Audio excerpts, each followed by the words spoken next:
अरोइबदा सारना करमना एप्स असी चाखलनगनी अमदी अनौब टीम हेंगलनगदगे हाइबगे मतंगदा मयाम वाफम खरा थंबिनम तखनजे Because whether जगी वजगी क्वेश्चन नरोई बगी सी आई मतम दि लौजर रोय को हाइबदी मसिदि यामदा फजबा क्वेश्चन नि अदुगा सिगी आंसर जिमा आई मणिपुर गी मयामदा मयाम पुनमक्ता इन हाइजनिंग बदी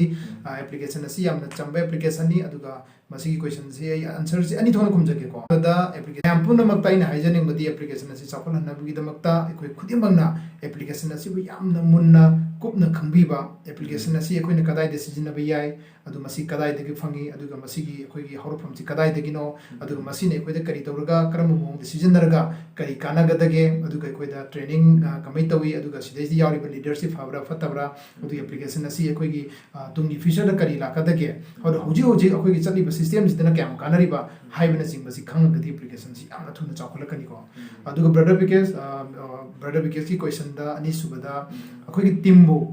मतौ करम तौरगा चाखलंगदगे हाइबा यामना फजबा क्वेश्चन अमा यावरिको मसिगी मतंगदा अइना मयाम हाइजनिंगबदी अइजु था 13 15 गे मनुंगदा हुजी लिसिंग 15 गे टीम होय अदुगा नेशनल प्रमोटर अमोइना हाइबदी मणिपुर खक्ता नतना अतोप स्टेट लोइन यावरगा अइजु तबक तौरिबनिको अदुना मयाम पुनमक्ता अइना हाइजनिंगबदी अखोइना खंगिबा एप्लीकेशन असिगी मतंगदा खंगिबा मयाम असी अइगी मखा थाबा टीम सिंगदा अइना खंगिबा सिगा चमारना मखोइदजु हाइरगा अइना ज्ञान ताबा सुमाइना अइगी मखादा ज्ञान ताबा थोलगदी खुदमैना हाबदा अइ सिल्वर होरे अदु अइ मखादा सिल्वर थोलेको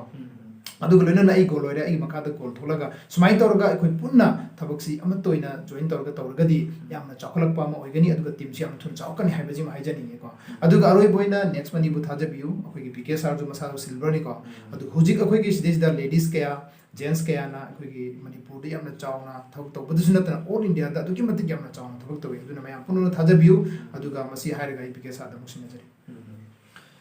याम धगसरी सासोकु अदुगा मयाम पुनमक्ना चैनल असिबु यंगबिबगिदमक्ता थगसरी मयाम पुनमु चैनल सि यंगबिबगिदमक्ता कनागुमन ngasiगी वीडियो असिदा नौना संबिरक तारगदी सब्सक्राइब अमदि बेल आइकन नंबर काउबिगनु अदुगा वीडियो असिना अदोमदोमदा कानाबिगनी हाइबा तारगदी लाइक अमदि शेयर सुंसोय सोदना तौबियो हाइबा लोइना ngasiगी वीडियो असि मतंग असेदा सासोक्तिगी लोइसनबगिदमक्ता विदाय लौजरी अमदि सासोंना अरोय बोइना थमिनि बो अफो खरा थमजन अइना मयामदा हाइजनिंग बाहरगदी